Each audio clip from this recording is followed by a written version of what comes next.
Welcome to Healing Her Shadow, the podcast where we create a safe and empowering space for women who have been through abuse or have grown up with narcissistic mothers. I am your host, Big Princess, and I am so glad you are here today. Whether you're tuning in for understanding, support, or inspiration to start your healing journey, this is a place where you belong. I created this podcast because healing from these experiences can feel overwhelming and lonely, but it doesn't have to be. We're in this together. In this very first episode, I want to share my story, explain why this podcast even exists, and give you a glimpse of what you can expect in the weeks to come. So sit back, relax, and enjoy the journey with me. So again, welcome to Healing Her Shadows, the podcast where we create a safe space for women healing from the effects of abuse and growing up with narcissistic mothers. I am Big Princess, your host, a survivor, an advocate, an alchemist, a mother, a goddess, if you will, here to guide you through this journey of understanding, healing, and empowerment. Each week, I will dive into real stories, expert insights, and practical tools to help you reclaim your voice and build the life that you deserve. Whether you're here to feel less alone, gain clarity, or just start your healing journey, this space is for you. I'd like to briefly just share a bit about myself and the struggles that I had to deal with growing up in an abusive household with a narcissistic mother. I was actually born with autism, so much of my time I would spend stimming, making certain noises or not even really wanting to talk. That was a really big issue for my mother. It led to her, honestly, breaking one of my fingers when I was in the first grade because, of course, with autism, you have a struggle with certain things, learning certain things. So one of my things were numbers. Honestly, I just couldn't grasp the concept. And it got so frustrating for her while she had to help me do my homework one day that she decided to bang her fist. Yes, I said bang her fist on my hands, which led to me actually breaking my middle finger on my right hand. I went to school the next day. I was in the first grade. And my teacher was like, what's going on? Why are you having a hard time writing? And I told her what happened. Immediately after that, she said, it's okay, left the classroom, went to the principal's office, and not even 5 hours later, my mother came and picked me up. As we're driving out of the school parking lot, and if anyone's wondering, this is William H. Holmes, and the teacher's name is Miss Gulata. I completely adore Miss Gulata. I hope that she's still around somehow, some way. Her and Mr. Chaffee, which was the principal at the time, were absolutely wonderful people. If you hear this and you guys know about William H. Holmes Elementary, then you know who I'm speaking about. Either way, as we were leaving out of the parking lot of the school, my mom proceeded to say, "You talk too effing much." I'm not going to do too much cursing on this podcast. If it happens, it happens, but I'm not going to do too much of it. She stated, "I talk too effing much," and then backhanded me in my face. I mean, she swung her hand so fast, I didn't know what hit me. But I did know that I tasted blood in my mouth. And at that point, it was in my brain that I'm not supposed to say anything when she hurts me. So lo and behold, times like that would have continued. There would be times where she would grab me by my shirt and tell me I'm ugly, no one would want me, or she would lie to my dad and tell him that I did something that I didn't do. But I was so afraid of her hitting me in my face again that I just would not say anything at all. It became really hard to deal with, and I started to see that her abuse wasn't just towards me. She tried to abuse everyone in her sphere that she could. Me, my sister, my brother, even my father. At a point in which it got too serious, my father decided that he was going to move to Atlanta, Georgia, and he took me with him. It was one of the most beautiful and happiest times for me. Living there with my father, having the freedom to actually smile and not be casted down for it, or not be yelled at or told, "You're always smiling too much. Your teeth are too damn big." I felt so free. But the freedom was very short-lived. After a few months of living in Atlanta with my dad, my mother decided to move down. At the time that she moved down, I was actually enrolled in tennis. And I was, dare I say, giving them Venus and Serena. I definitely was. And my tennis coach at the time was so proud of me. She always told my father, she's great, she's promising, she can keep doing this. And my dad was like, okay, keep practicing. So I practiced every day. It wouldn't matter if I was hitting the tennis ball in my room against the wall or if I was outside of our apartment at the time doing it. I was going to make sure that I did it best because for me, anything I put my mind to, I have to do the best of. She took me to tennis practice one weekend, and after my practice, my coach goes to tell her, just like I told your husband, she's very promising. And we're having a doubles match next weekend, and I want her to be in it. I was so flippin' happy. Y'all don't understand. I mean, I was like, I'm about to be Venus and Serena. They ain't gonna see me. And my mother was like, okay. And as we got in the car, it's this energy I would feel off of her whenever I would have some type of success, whether I got an A, whether I did something really cool and I was happy about it. This energy would emit off of her, almost as though it wanted to swallow my happiness, my pride, and my joy. We got home that day and I was like, I got a competition next week. And my dad was like, okay, great. Make sure you practice. And I was like, yeah, I am. Went to bed, was feeling good. Next week comes and there is no practice. I'm looking for my tennis rackets and I don't see them anywhere. And I normally keep them right in my closet with my balls and everything, but they're not there. So I'm like, maybe I left that in the living room. I don't know. I might have did that. I look in the living room. I don't see them. I look in the closet. I don't see them. I even look in the bathroom because who the heck knows, Who knows? Who the heck really knows? I don't see them. So I'm sitting there and I'm like, where is my tennis stuff? Where's my tennis stuff? And I asked my dad, I'm like, hey, the tennis match. I have a tennis match today. Like, I gotta go. He's like, oh no, it's not happening anymore. And I was like, what do you mean? And he was like, just go do your work. And I said, okay. So that really broke me because here I am thinking I'm about to go compete in something where I know I can win and I can feel like a winner. Years later, I found out that my mother, directly after we left that tennis practice, went to my dad and said, she said she doesn't want to do tennis anymore, so we're not going to do it anymore. Plus, it's wasting money for her to go to these practices. She doesn't need to do it. She can stay home. Hearing that from my father and me looking him in his face and then telling him I never said that and him not even, blinking an eye to it, let me know that I wasn't the only one in a abusive relationship with my mother. She was abusing all of us. What really made me realize things had to change after so many events, I mean, from her spitting in my face, she would take clothes that I really enjoyed wearing to school. She'd take it and put it in her closet. She would even take my scripts. I did a junior Broadway play called The King and I, and she took my script. She took my boombox. She took everything and put it in her closet, told me to stay out of her room, that I was never supposed to go in there. And if I did, she'd put her hands on me. And it wasn't like she was beating with a belt. She really was, Jake Paul, really Mike Tyson and Jake Paul in us. So I really was just like, okay, you know what? I'll let it go. My dad bought me a keyboard to play. I'd play my keyboard. She took it, tried to break it, couldn't break it, and put it up in the attic. Was never to be able to see it again. What really took the cake for me was prior to me having my first son, Isao Ekio, I got kicked out of the house around 16. She stated that only one grown woman can live in the house, and it was just constant bullying, constantly attacking. She would take my period blood, literally dig inside my trash can and take my pads. Now, if you're a part of the community, of the spiritual community, then you know how people do black magic. And I, unfortunately, was born to someone who does what's called line stepping.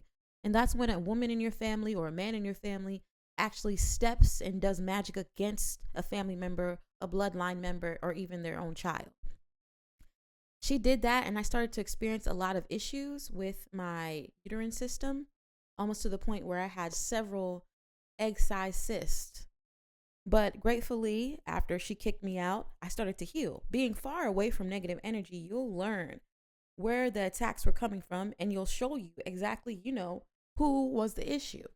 I was gone. I was fine. Even though I didn't have a home and I was homeless and I was outside, I was with my friends. So I did whatever I had to do, whether it be dancing at strip clubs or being out, doing other things that I won't speak of on this podcast because you can't tell on yourself. I made sure that I did what I needed to do. After a while, I got into this really awesome relationship with someone who protected me while I was outside in the street doing my thug life. And me and him got together. As we got together, I started to see everything decline for us. And that was a big worry for me. And the first person to pop up, who of course set the trap for me to decline, which we'll talk about in another episode, was my mother. She said, "Oh yeah, y'all can come move in with us. It's perfectly fine. Come live with us. Come live with us."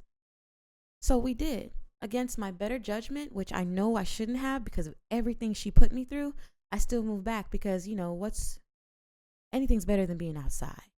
Anything's better than having a struggle. We get there and it's not even 2 days in that he starts to notice her behavior. She starts taking his stuff, starts moving his things around, starts going through his stuff. His stuff starts disappearing. And he's like, "What's going on? Why is this happening?" One day while I'm going out to a job interview, he calls me and he's like, "Your mom's here with this guy and she's cheating on your dad." And I'm like, "Well, call my dad." So I call my dad. I tell my dad. My dad finds out. He's like, "You know what? Don't worry about it. I'm going to handle it." Again, not even 48 hours later, this woman has a vase standing in my face telling me she's going to smack me in the head with it. If it hadn't been for my ex at the time, I would have been hit in the head with a Fabergé, not even a Fabergé vase, one of those thick, old school 90s vases that your grandma's grandma passed down with the gold rim. And he's like, "We have to get out of here." And I was like, people don't believe me when I tell them, but this is how she is. She's been like this the entire time of my life that I have been living on this planet called Earth. We leave and we head out to Alabama. And I only have $5,000 to my name at the time. He doesn't have any money, but you know what? We're going to work. We're going to figure it out. And we find a little mini studio shack, literally like someone's garage, basically. And we live there. I end up getting pregnant. And not too long into my pregnancy, he leaves. We just have this really big fight, which is, again, just random, out of nowhere it happened. But years later, I realized, of course, it occurred because I had someone doing black magic on me, my own mother. She had access to my underwear, my clothes, my hair, my period blood. She could do whatever she wanted. And she started taking his stuff too. So 2 + 2 became 4 in my mind. I was pregnant and I was like, you know what? I have to do what I got to do to save myself. So I'm working in Alabama. I'm doing what I got to do. I get a job at Burlington Coat Factory. And then where I'm living becomes so hectic and broken down that it's almost though I am forced to go back to that environment. The environment that I didn't want to go to, the environment that I was so terrified to be in, but I'm pregnant now, And my dad's like, "Come home, please come home. I'll help you. We'll help you." And you know how narcissist mothers are. "Yes, I love you. I never wanted you to go. You just had to do better." And it's kind of like, you can be a straight A student. You cannot do any friggin' thing. And they will always find a way to attack you for it. So I take myself back. I am around 6 months pregnant at this time. 28 weeks to be exact. And my mother's like, "Come here, let me check you." Now, she's a nurse. She's not an OBGYN. She's a nurse. She works in the ER. But she's like, "Let me check you." And I'm like, okay. She proceeds to make me get down on all fours. And then she takes her fingers and she sticks it so far inside of me, it hurts. But I'm thinking, maybe she's just checking me. I trust her. She's not going to do anything to harm me and my baby.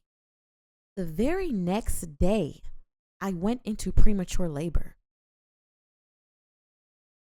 And I tried everything I could to keep my baby inside. And I actually didn't go into labor until next week. They kept me on all types of drugs and things like that to stop me.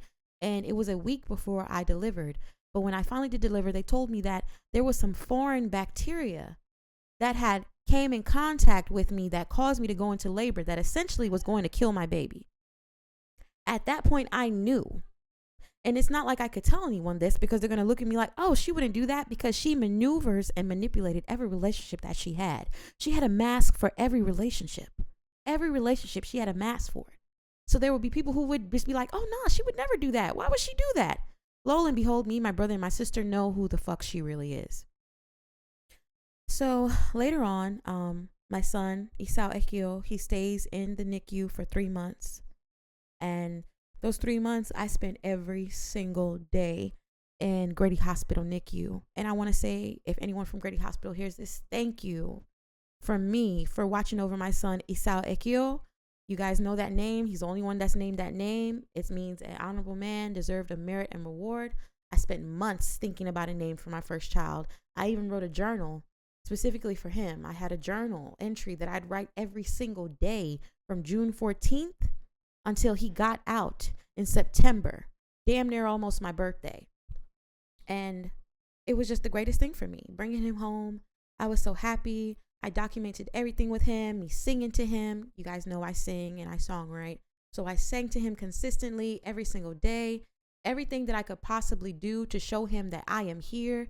Even when he was cold blueing and he would almost be passing away, I would be there singing to him, saying, baby, you're going to live. And that would just force more fight into his spirit. So for me, that truly showed me how powerful a mother's love can be. And when I finally was able to bring him home, he tried to suck that away from me. I had friends who sent in crystal jewelry and things like that to protect him, keep him healthy. And she would always take it off or take it or try to throw it away. And I'd have to find it in the trash can. It got to the point where I started to say, you cannot watch my son. No, I don't want you to hold him. No, I don't want you to do this. No, please, no. Let me do it. I don't want you to do it. And she started to get so upset by that.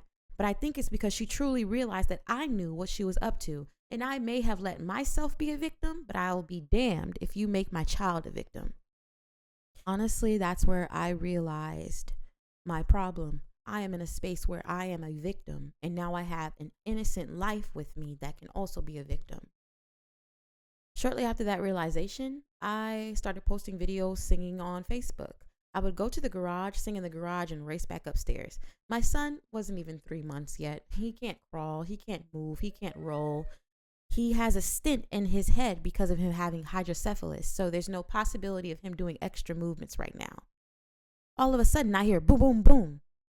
And I race up the stairs, and I go to my room, and I see my son on the floor, and she's standing in there. And I'm like, what happened? Oh, he rolled off the bed. I said, how could he roll off the bed? That's impossible. I said, you know what? It's okay. Excuse me, move. I go to pick up my son, and she stands there, and she starts screaming at me, calling all types of bees and whores and cussing at me, poking her finger in my face. I put my son down. I picked my phone up, and I put the camera on, and I said, you know what? I'm not like you.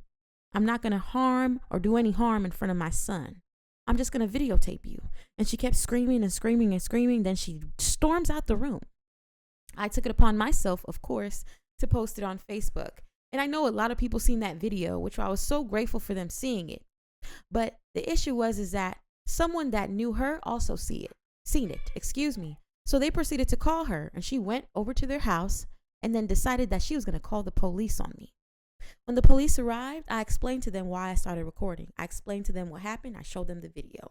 They seen it, and they said, okay, we understand, but you need to delete it. The reason I had to delete the video is because she was in her underwear.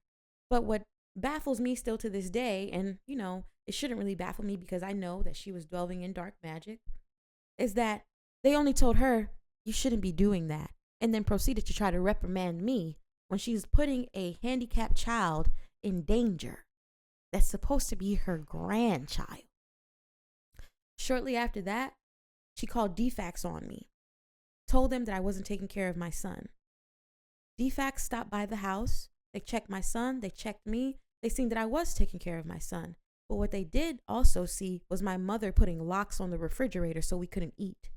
Was my mother posting notes around the house about how this is her house. So they begged me to leave, to find a space to go, to take me and my son to be safe. And at the time, I don't really have that many friends because having a narcissist mother, you can't have friends. You're not allowed to have friends. The friends that I did have, she'd call their parents and be like, oh, you can't have her be friends with her because she's a bad influence. All she's going to do is make her do this and make her do that.